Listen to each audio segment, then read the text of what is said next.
Alors, énergie pour cette semaine, pour le collectif. Donc, je vous préviens, avec tout ce qui est posé ici et ce qu'on a eu en termes de mots-clés, on va terminer l'année comme ça a été sur les 3 derniers mois à peu près, avec énormément de chamboulements. D'ailleurs, dans les mots-clés, avec les modérateurs, on a eu le renouveau, l'installation, on va comprendre pourquoi ces mots-clés, les perturbations et l'habitude. On a ici le fait de placer en premier lieu, de mettre en place du discernement. Le chakra du plexus solaire va être mis à mal. Il va y avoir énormément de perturbations. Et le mot-clé installation, c'est qu'en fait, on est en train de terminer et de finaliser des nettoyages, de faire péter des verrous, comme je dis dans mon jargon, pour pouvoir accueillir son nouveau soi. On est sur une renaissance ici.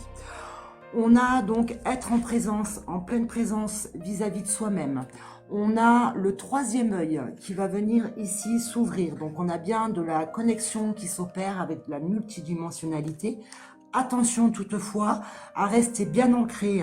On l'a eu, le fait de l'ancrage, ça va être extrêmement important.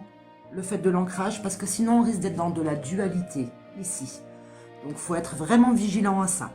On a le fait de se retirer pour se recharger sur les perturbations, sur l'installation et pour pouvoir accueillir ce renouveau ici.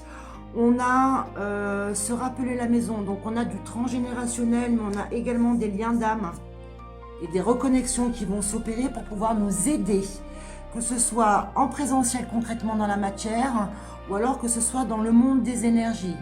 On fait ici en termes d'énergie.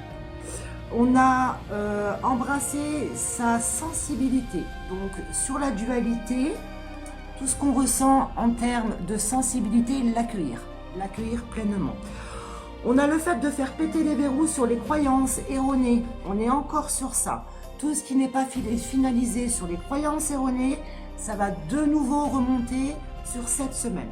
Ensuite, sur l'engagement, donc ça peut être ici un engagement vis-à-vis d'une relation, ou vis-à-vis du contrat d'âme, on a du mouvement qui va s'opérer dans les deux versants, que ce soit concrètement dans la matière ou en termes d'énergie. On a une ouverture qui va se mettre en place, s'apporter de la douceur sur la sensibilité, la vulnérabilité, pour contrer la dualité, mettre en place de la douceur. On n'oublie pas encore une fois l'ancrage et on laisse ce canal ici se mettre en place pour réceptionner correctement les messages, être pleinement aligné avec sa propre guidance. La médiumnité, c'est une capacité que généralement tout le monde a. Donc on s'ancre correctement et on accueille. Amaya ici présente va nous lire la carte conseil pour les énergies de la semaine. Alors il y en a deux. La première, c'est exactement tel que tu es. Celui qui est toujours insatisfait du moment présent n'aura jamais un avenir meilleur. Accorde-toi la permission d'être satisfait ici et maintenant. La seconde, éveil de l'âme. Tu es irrésistible lorsque ton esprit et ton cœur battent au même rythme. Pourquoi passer tes journées à te battre contre toi-même?